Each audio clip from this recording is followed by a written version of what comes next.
এই নির্বাচনকে জাতিসংঘ বলছে অংশগ্রহণমূলক করতে হবে। কি করতে হবে? অংশগ্রহণমূলক।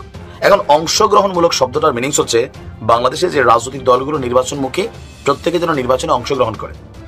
বিএনপি ছাড়া আওয়ামী লীগের যে নির্বাচন ছিল আমি ডামি রাতের ভোট, আবার আজকের দিনে আওয়ামী লীগ ছাড়া বিএনপির যে ভোটটা হবে এইটা অনেকটা ফ্যাকাশে ফ্যাকাশে হবে। এখন আওয়ামী লীগের যে বর্তমান পরিস্থিতি, তারা কি নির্বাচনে আসতে পারবেন? অবশ্যই পারবেন। আমেরিকার তুলসী গাবার্ড, তিনি আপনার বাংলাদেশের সাবেক প্রধানমন্ত্রী শেখ হাসিনা অতি দ্রুত তাকে প্রধানমন্ত্রী করেই বাংলাদেশে পুনরায় ফেরানোর একটা সম্ভাবনা আছে। কিভাবে? আসুন সবার আগে কিছু এভিডেন্স দেখাই, তারপরে বাকি কথা বলি। আমেরিকার গোয়েন্দা প্রধান তুলসী গাবার্ড মিটিং করেছেন দিল্লিতে, আর তুফানের ঝাটকা লেগেছে ঢাকায়। বলতে গেলে দোষ নেই, নির্দ্বিধায় বলা যেতে পারে তুলসী গাবার্ড বিশ্বের অন্যতম পরাশক্তি। আমেরিকার গোয়েন্দা প্রধান ফেলে দেওয়ার মতো মানুষ না। এটা রাজনীতিতে বর্তমানে একটা ভেলকিবাজি চলতেছে। জামাত ইসলামের রাজনীতি নিয়ে নানাবিধ বিতর্ক থাকলেও গত আন্দোলনে জামাত ইসলামের যে সক্রিয় ভূমিকা ছিল, এক কথায় বলা হয়ে থাকে এই ছাত্র আন্দোলনের সম্পূর্ণ রিসোর্স সরবরাহ করে আন্দোলনটাকে সফলতার দিকে নিয়ে গেছিল জামাত ইসলামী। এই ছাত্র আন্দোলনকারীরা আস্তে আস্তে শিবিরের সকল কৃতিত্ব অস্বীকার করা শুরু করলো, জামাত ইসলামের সকল কৃতিত্ব অস্বীকার করা শুরু করলো।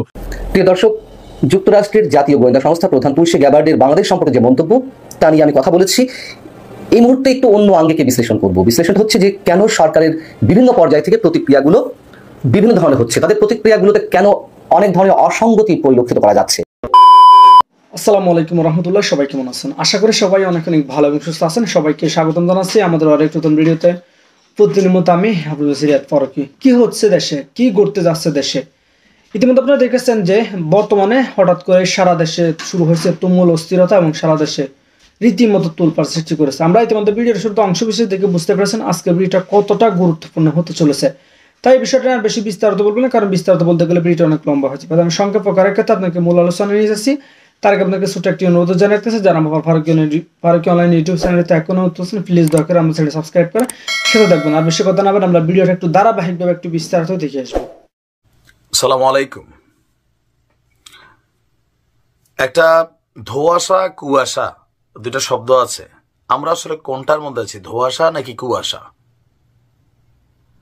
আগামী জাতীয় নির্বাচনের একটা টাইম ফ্রেম চলে আসছে, এটা হচ্ছে ডিসেম্বর 2025। তো এই নির্বাচনকে জাতিসংঘ বলছে অংশগ্রহণমূলক করতে হবে। কি করতে হবে? অংশগ্রহণমূলক। এখন অংশগ্রহণমূলক শব্দটার মিনিংস হচ্ছে বাংলাদেশে যে রাজনৈতিক দলগুলো নির্বাচনমুখী প্রত্যেকে যেন নির্বাচনে অংশগ্রহণ করে। বিএনপি ছাড়া আওয়ামী লীগের যে নির্বাচন ছিল আমি ডামি রাতের ভোট, আবার আজকের দিনে আওয়ামী লীগ ছাড়া বিএনপির যে ভোটটা হবে এইটা অনেকটা ফ্যাকাশে ফ্যাকাশে হবে। এখন আওয়ামী লীগের যে বর্তমান পরিস্থিতি, তারা কি নির্বাচনে আসতে পারবেন? অবশ্যই পারবেন। কিভাবে আসবে? শেখ হাসিনা বিহীন একটা আওয়ামী লীগ নির্বাচনে আসতে পারবে, কারণ এ পর্যন্ত এই সরকারের 7 মাসে যতবারই আওয়ামী লীগকে নিষিদ্ধের ইস্যু আসছে ততবারই সরকার কৌশলী অবস্থান নিচ্ছে। আপনি দেখেন একদম সর্বপ্রথম সরকারের যিনি উপদেষ্টা ছিলেন ব্রিগেডিয়ার জেনারেল শাখাওয়াত, তাকে তার পদ থেকে সরিয়ে দেওয়া হয়েছিল। কেন? কারণ তিনি বলছিলেন আওয়ামী লীগ নির্বাচন করতে পারবে, তবে যারা তাদের সমালোচনা থাকবে, তাদের বিচার হবে, ইভেন পরিশুদ্ধ হয়ে আসতে হবে, এরকম একটা বক্তব্যের পরই একটা জোয়ার উঠল। আসিফ নজরুলও তৎকালীন প্রেক্ষাপটে বললেন তিনি আসলে আওয়ামী লীগের নিষিদ্ধের পক্ষে না, বিএনপিও না, জামাতও ডাইরেক্ট পক্ষে না, কৌশলের কথা বলে পক্ষে শুধু একমাত্র জাতীয় নাগরিক পার্টি। জাতীয় নাগরিক পার্টির এই যে চাওয়াটা, এটা হচ্ছে তাদের ব্যক্তিগত সেফটি সিকিউরিটি। রাষ্ট্রের জন্য আওয়ামী লীগকে তারা যতটুকু না চায়, নিজেদের জীবনের নিরাপত্তা ভবিষ্যতের জন্য তারা আওয়ামী লীগকে নিষিদ্ধ চায়। কারণ জানে আওয়ামী লীগ কখনো ক্ষমতায় আসলে এই জাতীয় নাগরিক পার্টির বিএনপি জামাত যেমন আছে এমনই থাকবে, এর বাইরে কিচ্ছু হবে না। বাট জাতীয় নাগরিক পার্টি যারা আওয়ামী লীগ বড় প্রতিশোধ পরায়ণ একটা রাজনৈতিক দল, কিন্তু এটা বাস্তব। মানে প্রত্যেকটা জিনিস নোট রাখে, সময় মতো এগুলো রিটার্ন করবে, আর ভয়ঙ্কর ভাবে। এটা ছাত্ররা যেমন বোঝে, বাংলাদেশের মানুষও বোঝে। সো নাহিদ ইসলাম একটা ডিপ্লোম্যাটকে, আন্তর্জাতিক গণমাধ্যম ডিপ্লোম্যাটকে একটা সাক্ষাৎকার দিয়েছে। তিনি চান যে আওয়ামী লীগ যেন নির্বাচনে অংশগ্রহণ না করে। ডক্টর ইউনূস কি বলছেন? আওয়ামী লীগ নির্বাচনে অংশগ্রহণ করবে নাকি করবে না এটা তাদের ইচ্ছা, তাদের ব্যাপার। নির্বাচন কমিশন বলছেন এটা আমাদের এখতিয়ার না। তাহলে এখতিয়ারটা কার? আওয়ামী লীগকে রাজনীতিতে নিষিদ্ধ করা, নির্বাচনে নিষিদ্ধ করা, এই সরকারের মধ্যে কার এই সাহসটা আছে যে সিদ্ধান্ত নিয়ে ঘটনাটা ঘটাই ফেলবে? আপনার কি মনে হয় যে এখানে কেউ এটা নিয়ে ভূমিকা করছে? নো। আবার এই যে সার্জিস হাসনাত, তারাও বড় কৌশলী খেলোয়াড়। 5ই আগস্টের পর সম্ভবত 14-15 আগস্ট তারা হাইকোর্টে রিট করছিল আওয়ামী লীগকে নিষিদ্ধ করতে। 24 ঘন্টার মধ্যে আবার তারা সেখান থেকে সইরা গেছে। তারা বলে কারে? সবাই জানে বিড়ালের গলায় একটা ঘন্টা বাঁধতে হবে, কিন্তু দায়িত্বটাকে নেবে এই ঘন্টা বাঁধার এই খেলোয়াড়টা কিন্তু মাঠে নাই। বিষয়টা যাবে ফাইনালি আদালতের উপর। আদালত কি আওয়ামী লীগকে নিষিদ্ধ করবে? না। দল হিসাবে বিচার হইতে পারে, যারা অপরাধী, যারা দোষী, কিন্তু যারা আওয়ামী লীগ করে নিরপরাধ মানুষ, তাদের তো রাজনীতি করার অধিকার আছে। এদেশে আওয়ামী লীগের একটা নির্দিষ্ট ভোট ব্যাংক আছে, তাদের রাজনীতি করার অধিকার আছে, ভোট দেওয়ার অধিকার আছে। সো নাহিদ ইসলাম যে স্বপ্ন দেখছেন আওয়ামী লীগ নিষিদ্ধ হবে, নির্বাচনে অংশগ্রহণ করতে পারবে না, আওয়ামী লীগ মোরাল যে একটা থিম তাদের হয়ে গেছে কোথাও না কোথাও, আওয়ামী লীগ এমনিও নির্বাচনে অংশগ্রহণ করবে না, হয়তো নিজস্বভাবে, আবার করতেও পারে। রাজনীতিতে যে কোনো সময় যে কোনো কিছু ইউটার্ন নিতে পারে। পাশ করার জন্য করুক না করুক, বাট আওয়ামী লীগ যে আছে এটা জানান দেওয়ার জন্য হয়তো XYZ আওয়ামী লীগের বি টিম সি টিম দিয়ে নির্বাচন হইতে পারে, কিন্তু মোরালি জনগণের কাছে ভোট চাওয়া, রাজপথে আবার দলের পক্ষে কথা বলা, এই মোরালটা আওয়ামী লীগের তৈরি হইতে 5-7 বছর লাগবে। এটা এখন হবে না, এটা বুঝতে হবে। কিন্তু আওয়ামী লীগকে নিষিদ্ধ করে দেওয়া, এটা একক জাতীয় নাগরিক পার্টির চাওয়ায়, সরকার পতনের পর থেকে ছাত্রদের চাওয়ায় কোনো কিছু হয় না, এটা রাজনীতি কন্ট্রোল হয়। শুধুমাত্র 32 ভাঙ্গায় এটা আলাদা, এটা একটা ইস্যু তৈরি হয়েছিল, কিন্তু এরপরে কোনো কিছুই এই জাতীয় নাগরিক পার্টির চাওয়া না চাওয়া কোনো কিছু আসলে ডক্টর ইউনূসও পাত্তা দেন না, বা যারা খেলোয়াড় পিছনে বা সামনে তারাও দেন না। যারা আওয়ামী লীগের অপরাধী আছে তাদের বিচার হবে, কিন্তু দল হিসেবে আওয়ামী লীগকে নিষিদ্ধ করা, এটা আসলে আমার মনে হয় না যে কেউ এটাতে সাপোর্ট করবে বা সিদ্ধান্ত দিবে। আর ডক্টর ইউনূস সরাসরি বলে দিচ্ছেন আওয়ামী লীগে নির্বাচনে অংশগ্রহণ করবে না কি করবে না, এটা তাদের ব্যাপার, এটা আমাদের কাছে না, আমার না। আর দেখা যাক নাহিদ ইসলামের স্বপ্ন কে বা কাহারা পূরণ করে। ভালো থাকুন। আমেরিকার গোয়েন্দা প্রধান তুলসী গাবার্ড মিটিং করেছেন দিল্লিতে, আর তোফানের ঝাটকা লেগেছে ঢাকায়।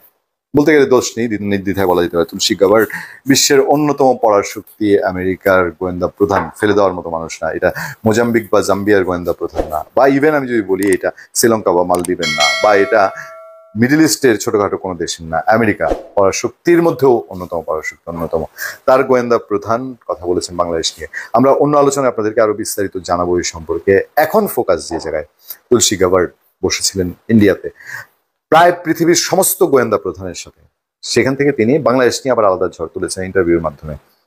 সেই ঝড়ে এখন যাচ্ছি না, তবে সারা ওয়ার্ল্ডের এই গোয়েন্দাদের নিয়ে বা গোয়েন্দা চিফদের নিয়ে ইন্ডিয়ার এই মিটিং তাৎপর্যপূর্ণ কি নয়? খবরে বলা হচ্ছে ভারতে বসেছে বিশ্বের গোয়েন্দা প্রধানদের আসর। কি হচ্ছে সেখানে, চলুন আমরাও একটা নজর দিই কি হচ্ছে ভারতে। বৈশ্বিক নিরাপত্তা সহযোগিতার ক্ষেত্রে একটি গুরুত্বপূর্ণ পদক্ষেপ হিসেবে বিশ্বের শীর্ষ গোয়েন্দা সংস্থার প্রধান ও জাতীয় নিরাপত্তা উপদেষ্টারা ভারতের রাজধানী নয়াদিল্লি একত্রিত হয়েছেন। এতে 5 আইস জোটের 3 সদস্য যুক্তরাষ্ট্র, যুক্তরাজ্য ও নিউজিল্যান্ডের গোয়েন্দা প্রধানরাও উপস্থিত রয়েছেন। খেয়াল করবেন, ভারতীয় সংবাদ মাধ্যম এনডিটিভির প্রতিবেদনে বলা হয়েছে সম্মেলনের পাশাপাশি তারা রাইসিনা ডায়ালগে অংশ নেবেন। এটি ভারতের পররাষ্ট্র মন্ত্রণালয় ও অবজারভার রিসার্চ ফাউন্ডেশন আয়োজিত একটি বহুপক্ষীয় সম্মেলন। আচ্ছা, 5 আইস হলো যুক্তরাষ্ট্র, যুক্তরাজ্য, New Zealand, Australia, Canada. America, England, New Zealand, Australia, কানাডার সমন্বয়ে গঠিত একটি আন্তর্জাতিক গোয়েন্দা জোট। এটি দ্বিতীয় বিশ্বযুদ্ধের সময় ব্রিটেন ও যুক্তরাষ্ট্রের গোপন কোড ব্রেকিং পার্টনারশিপ থেকে বিকশিত হয়েছে। আচ্ছা, এবারে বৈঠকে যুক্তরাষ্ট্রের জাতীয় গোয়েন্দা পরিচালক তুলসী গাবার্ড, যুক্তরাষ্ট্রের জাতীয় নিরাপত্তা উপদেষ্টা জোনাথন পাওয়েল ও নিউজিল্যান্ডের গোয়েন্দা প্রধান অ্যান্ড্রু হ্যাম্পটন উপস্থিত হয়েছেন। 3 দিন ব্যাপী এই সম্মেলন উদ্বোধন করেছেন ভারতের প্রধানমন্ত্রী নরেন্দ্র মোদী। আমি আরেকটুখানি নজর দিয়ে বলতে চাই, নিউজিল্যান্ডের প্রধানমন্ত্রী ক্রিস্টোফার লকজনও বর্তমানে দিল্লিতে অবস্থান করছেন। সম্মেলনের অংশ হিসেবে গোয়েন্দা প্রধানরা ভারতের জাতীয় নিরাপত্তা পরিষদ সচিবালয়ে আয়োজিত উচ্চ পর্যায়ের কৌশলগত সম্মেলনে অংশ নিচ্ছেন। আর সবশেষে আরো জানানো হচ্ছে বিশ্বের নিরাপত্তায় ভারতের ক্রমবর্ধমান প্রভাবের প্রমাণ এই আয়োজনে গুরুত্বপূর্ণ হিসেবে দেখা হচ্ছে। বিশেষ করে কানাডায় খালিস্তানি বিচ্ছিন্নতাবাদী গোষ্ঠীর উত্থান, মৌলবাদ ও চরমপন্থার স্থানীয় উদ্বেগের মধ্যে এই সম্মেলন বিশেষ তাৎপর্য বহন করে। কেন এই সম্মেলন? দেখেন, এই সম্মেলনে কিছু থিম আছে, সেগুলো দিকে লক্ষ্য করলে বোঝা যাবে যে যারা এই সম্মেলনে অংশ নিয়েছে শুধু শুধু তারা না, অন্যান্য দেশের মধ্যেও এটার ব্যাপার আছে। এখানে ভারতের প্রভাবের কথা বলা হচ্ছে। ভারত সবসময় বাংলাদেশের উপর প্রভাব বিস্তারের চেষ্টা করে। এই সম্মেলনের মধ্যে দিয়েও তারা যে কোনোভাবেই হোক, বাংলাদেশে অংশগ্রহণ থাকুক আর না থাকুক, তারা যুক্তরাষ্ট্রের এই যে তুলসী গাবার্ড এসেছেন তাকে একরকম ব্যবহারের একটা সুযোগ পেয়েছেন সংবাদ মাধ্যমের মাধ্যমে। এই সম্মেলনের যে থিমগুলো সে হচ্ছে পরিবর্তনশীল রাজনৈতিক পরিস্থিতি ও উন্নয়ন, উত্তালতা ও বৈশ্বিক উত্তালতা। বাংলাদেশে একটা পরিস্থিতিশীল, মানে আমি ওই থিমটা যদি খেয়াল করি তাহলে বলবো যে বাংলাদেশেও তো একটা পরিবর্তনশীল রাজনৈতিক পরিস্থিতি, তাই না? জলবায়ু সংকট ও টেকসই সমাধানের উৎস, ডিজিটাল যুগের এজেন্সি ও শূন্যতা, বাণিজ্য সরবরাহ চেইন ও বিনিময় হার, নতুন পরিকল্পনা উন্নয়নের নতুন দিগন্ত, শান্তির জন্য বিনিয়োগ। এই প্রতিটা ইস্যুই বাংলাদেশের সঙ্গে কোনো না কোনো রিলেট হয়। ফলে ইন্ডিয়া তার এই সম্মেলন শুধু যাদেরকে নিয়ে করছে তাদের মধ্যে সীমাবদ্ধ রাখবে, নাকি এই সম্মেলনের মধ্যে থেকেই তারা যেহেতু বাংলাদেশ নিয়ে একটা তীর ছুঁড়েছে, আরো কিছু অপেক্ষায় থাকুন। ধন্যবাদ সবাইকে, ভালো থাকবেন, সুস্থ থাকবেন। সত্য, করোনা এবং সহনশীলতার সাথে আপনাদের সাথে আমি আতিক রহমান পূর্ণিয়া। রাজনীতিতে বর্তমানে একটা ভেলকিবাজি চলতেছে। জামাত ইসলামের রাজনীতি নিয়ে নানাবিধ বিতর্ক থাকলেও গত আন্দোলনে জামাত ইসলামের যে সক্রিয় ভূমিকা ছিল, এক কথায় বলা হয়ে থাকে এই ছাত্র আন্দোলনের সম্পূর্ণ রিসোর্স সরবরাহ করে আন্দোলনটাকে সফলতার দিকে নিয়ে গেছিল জামাত ইসলামী। অথচ শেখ হাসিনার পতনের পরে দেখা গেল এই আন্দোলনের ক্রেডিট নিয়ে নানা টানাটানি শুরু হয়ে গেল। আন্দোলনকালীন সময়টাতে এই সমন্বয়কদেরকে, এই ছাত্র আন্দোলনকারীদেরকে বিভিন্নভাবে শিবিরের ম্যাচগুলোতে থাকার ব্যবস্থা করে দিয়ে বিভিন্ন ধরনের আর্থিক সহায়তা করে ছাত্র শিবির যে মহানুভবতার পরিচয় দিয়ে গেছিল, এই কথাটা আন্দোলন পরবর্তী সময়গুলোতেও কিন্তু এই ছাত্র আন্দোলনের সমন্বয়করা স্বীকার করছিল।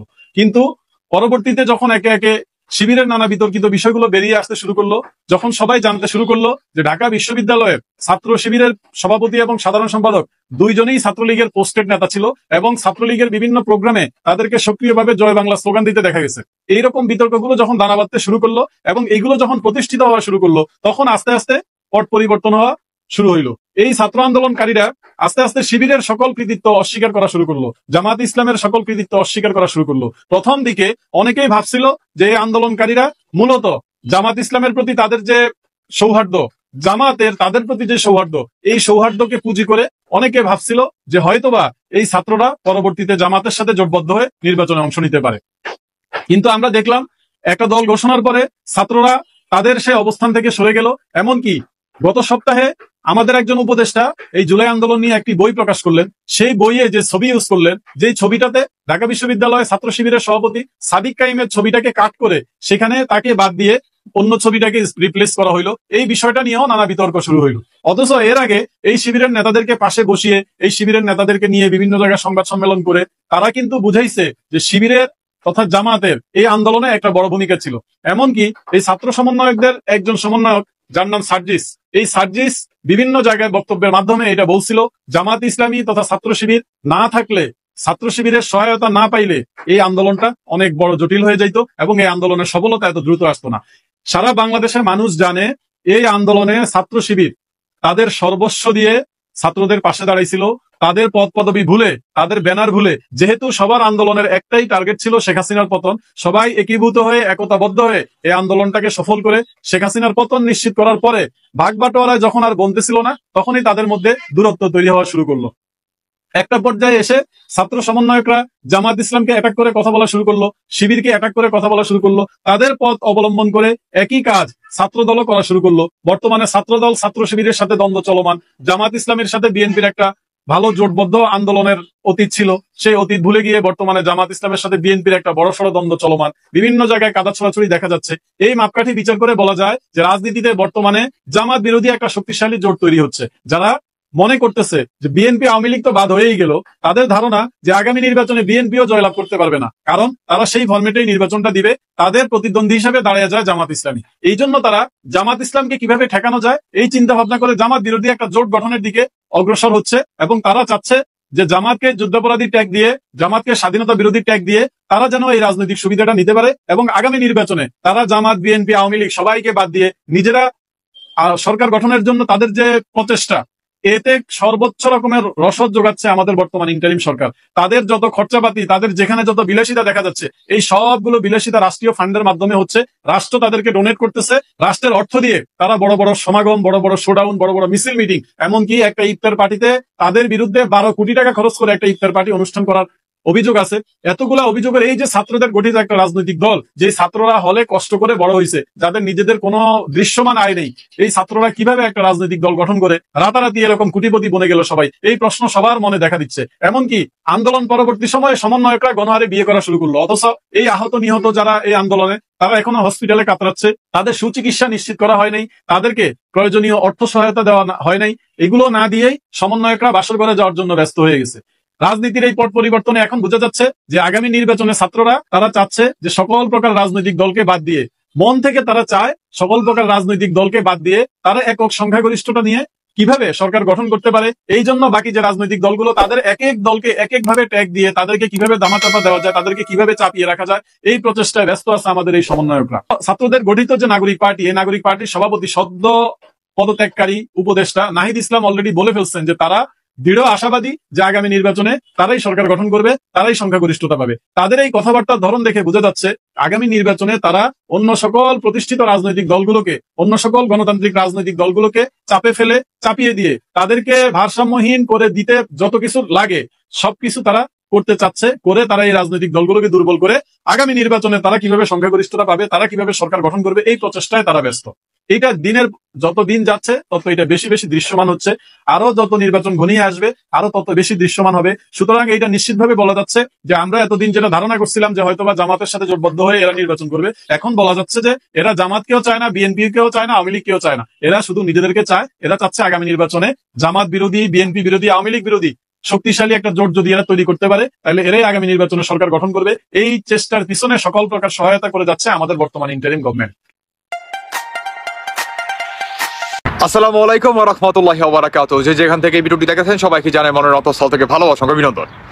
এই ভিডিওটি অত্যন্ত স্পেশাল, বিশেষ করে আওয়ামী লীগ সমর্থকের জন্য, এবং যারা নাকি আওয়ামী লীগ করেন না, মানে এই ছাত্রদের দলকে সমর্থক করেন তাদের জন্য। বিএনপি আর জাতীয় পার্টির কোনো সমস্যা নাই। আসুন মেন টপিকে আসি। সেটি হচ্ছে আপনার আমেরিকার তুলসী গাবার্ড, তিনি আপনার বাংলাদেশের সাবেক প্রধানমন্ত্রী শেখ হাসিনা অতি দ্রুত তাকে প্রধানমন্ত্রী করেই বাংলাদেশে পুনরায় ফেরানোর একটা সম্ভাবনা আছে। কিভাবে? আসুন সবার আগে কিছু এভিডেন্স দেখাই, তারপরে বাকি কথা বলি। দেখেন তো ভাই, বেশ ভালোভাবে দেখবেন। মানে এইখানে আপনার তুলসী গাবার্ডের যে বক্তব্য, এখানে অনেক লং। আমি যদি ফুল বক্তব্য আপনাদেরকে পড়ে শোনাতে যাই তাহলে মিনিমাম যদি নাও লাগে 15 থেকে 20 মিনিট সময় লাগবে। শুনেন, এখানে আপনার মেন কিছু টপিক আমি আপনাদের সামনে তুইলা ধরছি। সবকিছু আমি স্ক্রিনশট দিয়ে দেখাইতে পারি না, তাও যদি দেখাইতে গেতাম তারপরেও মিনিমাম 5 মিনিট সময় লাগতো। যাই হোক, মেন টপিকে আসি। তিনি আসলে কি বলতে চাইছে আমি সেই কথাগুলাই বলবো। সবার আগে আমি আপনাদেরকে বলে রাখি, এই ডোনাল্ড ট্রাম্পের যেই আপনার সরকার, এই সরকার আমাদের পৃথিবীতে যত কটা দেশ আছে সমস্ত দেশকে নিয়েই মনে করেন মাথা কামায়, কিন্তু এই প্রথম ডোনাল্ড ট্রাম্পের সরকারের মানে এত নিকটতম একজন ব্যক্তি আমাদের বাংলাদেশ প্রসঙ্গে তিনি মানে গভীরতর ভাবে আপনার দৃষ্টিভঙ্গি দিচ্ছে এবং খুব কঠিনভাবে প্রতিটি পদক্ষেপ নিচ্ছে। আমাদের বাংলাদেশে জুলাই মাসের আন্দোলন থেকে শুরু করে আগস্ট মাসে যে গণহত্যা, মব জাস্টিস, দখলবাজিতা, মানে এ টু জেড, ক থেকে চন্দ্রবিন্দু চান অব্দি যত যা কিছু হয়েছে এ টু জেড সব কিছু খতিয়ে দেখা হবে। আমি ফেব্রুয়ারি মাসে বেশ কয়টা ভিডিওতে বলছিলাম যে আমেরিকা থেকে দেখতে পারবেন আপনার 1 থেকে 2 মাসের ভিতরেই বিশাল একটা চাপ আসতে যাচ্ছে, দেখতে পারবেন। অনেকেই ভুয়া ভুয়া বলছেন, 1 থেকে 1.5 মাসের আগে ভিডিও চেক করেন তাহলে পাওয়া যাবেন। কি এখন কিন্তু সব কথা মিলে গেল আলহামদুলিল্লাহ, বলছিলাম কিন্তু। যাই হোক, এখন মেন টপিকে আসি। আমাদের বাংলাদেশের আপনার এই অন্তর্বর্তীকালে সরকার ডক্টর ইউনূস, মানে তারা বলছে কি যে এই আন্দোলনের পিছনে আপনার জামাত শিবির, হিজবুত তাহরির আর হচ্ছে মনে করেন বিশেষ করে এই শিবির ছিল অন্যতম মাস্টার মাইন্ড। এটা কিন্তু সার্জিস কিন্তু বলছে, নিজের মুখ থেকে বলছে। আমাদের কাছে কিন্তু এটা রেকর্ড আছে যে সত্য কখনো লুকায় থাকে না, এটার পিছনে অন্যতম মাস্টার মাইন্ড হচ্ছে এই শিবির। আর এই শিবিরের বর্তমান ঘাড়ের ভিতরে ধরছে আপনার জাতিসংঘ থেকে, কিংবা ডোনাল্ড ট্রাম্পের যে প্রেসিডেন্ট আছে সেই প্রেসিডেন্টের যে একটা কমিটি আছে, এই কমিটির যে সদস্য আছে তারা। আর এই কমিটির ভিতরে একজন অন্যতম সদস্য হচ্ছে এই তুলসী গাবার্ড। তো তিনি আমাদের বাংলাদেশ প্রসঙ্গে বললে যে আমাদের বাংলাদেশে আপনার কোঠা নামে হয়েছে একটা জঙ্গি হামলা, মৌলবাদীরা পুনরায় মাথাচাড়া দিয়ে উঠছে, কিন্তু কোনো সমস্যা নাই তো, কিন্তু আসল যে একটা ইসলাম সেটা তো তারা দেখাচ্ছে না। তিনি তুলসী গবার তিনি আরো বলেন যে সৌদি আরবে যে ইসলাম আর বাংলাদেশের যে ইসলাম প্রচারণা টোটালি মিল নাই। মানে তারা কিভাবে মনে করেন আপনার মানে যাই করে অরাজকতা, বম টম মাইরা, মব জাস্টিস কইরা, গণহত্যা কইরা যে কোনো মূল্যে ক্ষমতায় যেতে হবে। তুলসী গবার তিনি এই কথাটাই মনে করেন তুলে ধরছে।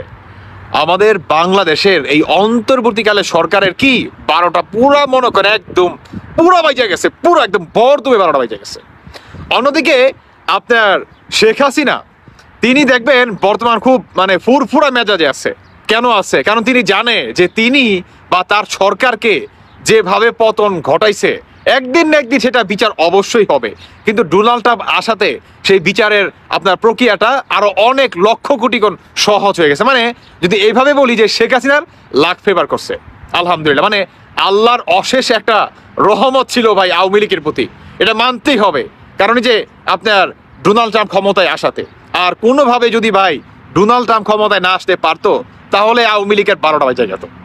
এখন আপনার এই তুলসী গাবার তিনি বলছে যে বাংলাদেশে যে একটা জঙ্গি হামলা হয়েছে, এই অন্তর্বর্তীকালে সরকার কিংবা এই আপনার সরকারি চাকরি কুঠার আর মেধার যে একটা ওসিলা দিয়ে যে একটা জঙ্গি হামলা করছে, এদের প্রত্যেকটার বিচার হবে। মানে একজনকেও ছাড় দেওয়া যাবে না। আমাদের বাংলাদেশে যে একটা জঙ্গি হামলা চালাইছে কিংবা সংখ্যালঘুদের উপর আক্রমণ করছে, এখন পর্যন্ত মা বোনদের ইজ্জতের উপরে প্রতিনিয়ত হায়নার মতো হিংস্র মনে করেন জানোয়ারের মতো ঝাঁপিয়ে পড়তেছে না, এই প্রত্যেকটার বিচার করা হবে।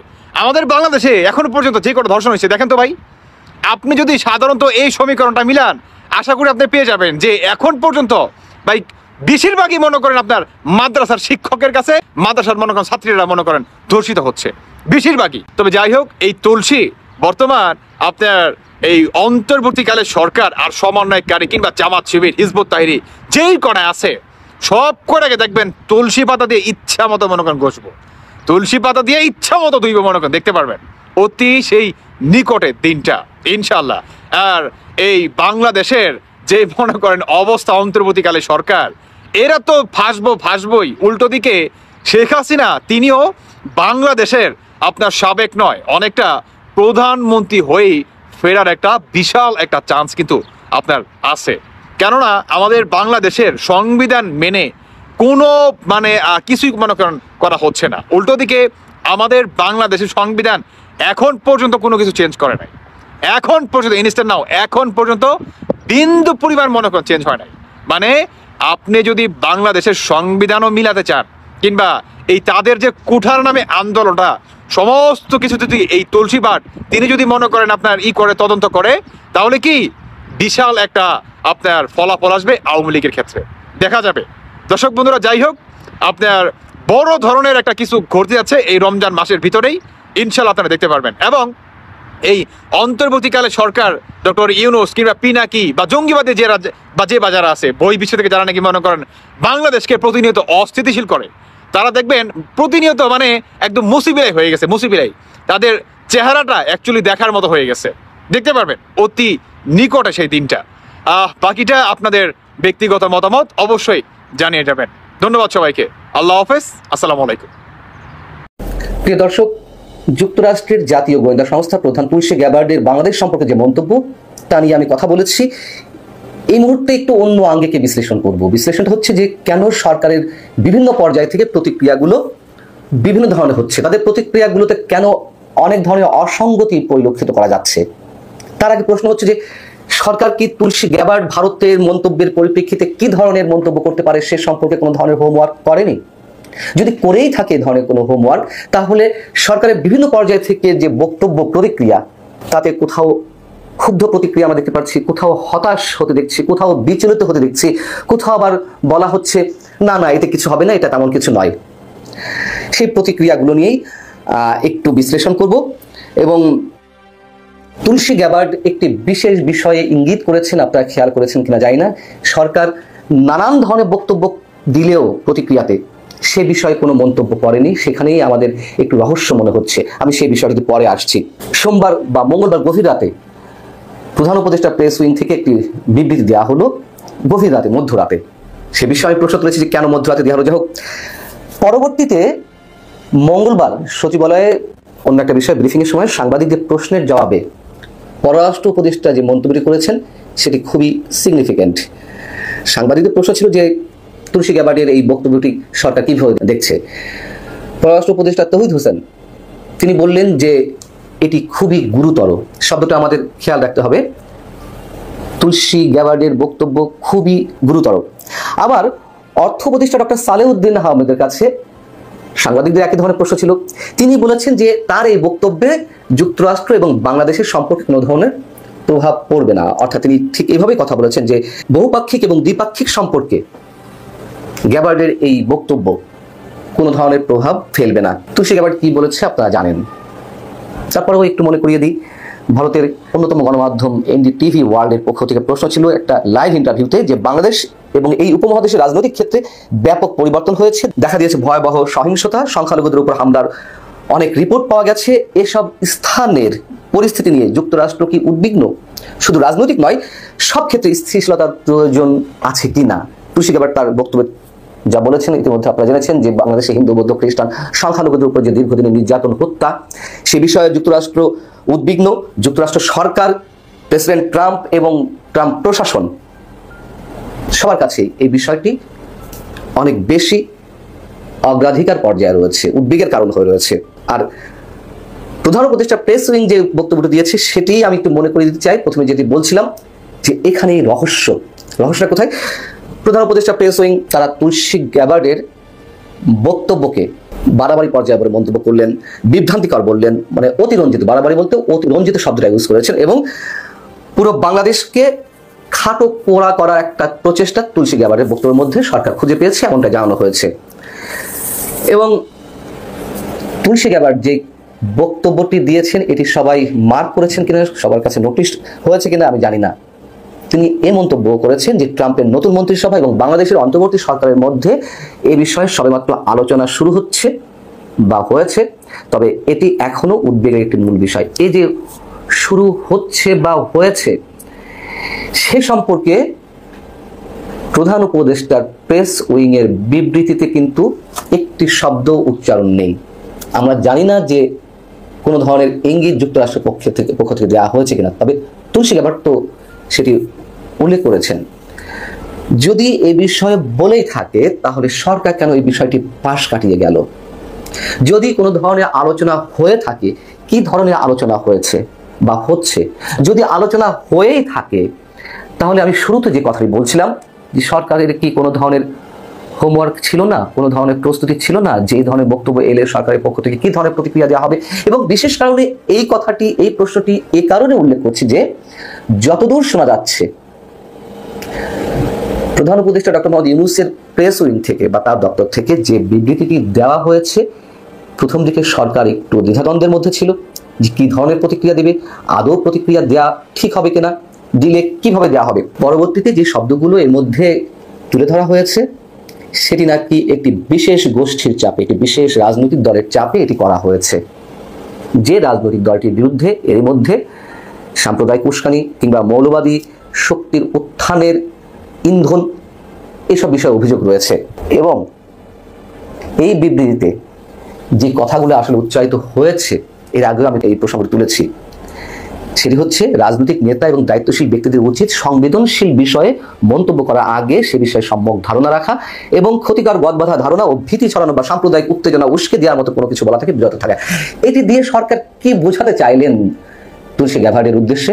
তার মানে তুলসী গ্যাবার্ড সাম্প্রদায়িক উস্কানি দিচ্ছে, তুলসী গ্যাবার্ড অপ্রাসঙ্গিক মন্তব্য করছেন, গদবাধা ধারণা নিয়ে কথা বলছেন। আচ্ছা, আমাদের কি এটুকু ধারণা নেই যে তিনি কোন পর্যায় থেকে কোথায় এসে এরকম দায়িত্বশীল একটি পোস্টে বসেছেন যুক্তরাষ্ট্রের গোয়েন্দা সংস্থার, এবং তাকে নিয়োগ দেওয়া নিয়ে তো অনেক কিছু হয়ে গেছে। এবং তিনি ডেমোক্রেটের রাজনীতি করতেন এক সময়, পরবর্তীতে তিনি রিপাবলিকান রাজনীতিতে জড়িত হয়ে পড়েছেন। এত তুমুল বাধার মুখেও যে তুলসী গ্যাবার্ড এই আসনটি ছিনিয়ে আনতে পারেন, তার বিচক্ষণতা, দূরদর্শিতা, আমরা যে দৃষ্টিকোণ থেকে বলি বাংলাদেশের জন্য হুমকি হোক আর না হোক, যেভাবেই হোক, তার সেই সক্ষমতা তো রয়েছেই, এবং তিনি কোনো ধরনের ধারণা না নিয়ে, কোনো ধরনের হোমওয়ার্ক না করেই শুধুমাত্র এনডিটিভি ওয়ার্ল্ডের প্রশ্নের পরিপ্রেক্ষিতে এ ধরনের মন্তব্য করে ফেললেন। এবং এর প্রতিক্রিয়াটা কি হতে পারে? মার্কিন প্রশাসনকে বা ডোনাল্ড ট্রাম্প সরকারকে কাছে রাখতে আমরা দেখলাম যে তার খুব কাছের যে ব্যক্তি মার্কিন ধনকুবের ইলন মাস্কের সঙ্গে যে একটি চুক্তিতে যাচ্ছে, ব্যবসায়িক চুক্তি, ইলন মাস্কের ইন্টারনেট পরিষেবা যেটি স্টারলিংক, সেটি বাংলাদেশে আনার জন্য খুব দ্রুত গতিতে তাদেরকে লাইসেন্স দেওয়ার জন্য একটা প্রক্রিয়া শুরু হয়েছে। ডক্টর মোহাম্মদ ইউনূস নিজে তাকে চিঠি দিয়েছেন এক ধরনের এখতিয়ারের বাইরে থেকে, সেগুলো যে কোনো কাজে আসছে না এগুলো স্পষ্ট। সবশেষে বলতে হয় আমাদের পররাষ্ট্রনীতিতে, অন্তত এই সরকারের পররাষ্ট্রনীতিতে অনেক ধরনের দুর্বলতা রয়েছে। কার সাথে কি ধরনের ট্রিট করতে হবে সেটি এখনো পর্যন্ত সম্ভবত বুঝে উঠতে পারছে না সরকার, খেয়ে হারিয়ে ফেলেছে। যার কারণে এমন স্পর্শকাতর একটি বিষয়ে সরকারের নানান পর্যায় থেকে নানান ধরনের মন্তব্য। এবং পররাষ্ট্র উপদেষ্টা যেটি বলেছেন গুরুতর, সেই গুরুতর শব্দটা তিনি কোন দিক থেকে উচ্চারণ করেছেন? এটি কি সরকারের জন্য খারাপ হতে পারে, সরকারের জন্য ভয় করেছে এই জন্য গুরুতর, নাকি যুক্তরাষ্ট্র এটি করে তাদের জন্য গুরুতর ভুল হয়ে গেছে, আমরা যুক্তরাষ্ট্রকে এক হাত দেখে নিতে পারি? গুরুতর শব্দটা অবশ্যই অনেক বেশি বিশ্লেষণাত্মক। সামনে কি অপেক্ষা করছে আমরা জানি না, তবে তুলসী গ্যাবার্ডের এই মন্তব্য একেবারে নিছক কোনো মন্তব্য হিসেবে ধরে নেওয়ার কোনো কারণ নেই। তো প্রিয় দর্শক, এই বিষয়টা নিয়ে আপনার মতামত দ্রুত কমেন্টে জানিয়ে ফেলেন, আর আমাদের চ্যানেলের দ্রুত সাবস্ক্রাইব করে সাথে থাকবেন। ধন্যবাদ সবাইকে, আল্লাহ হাফেজ।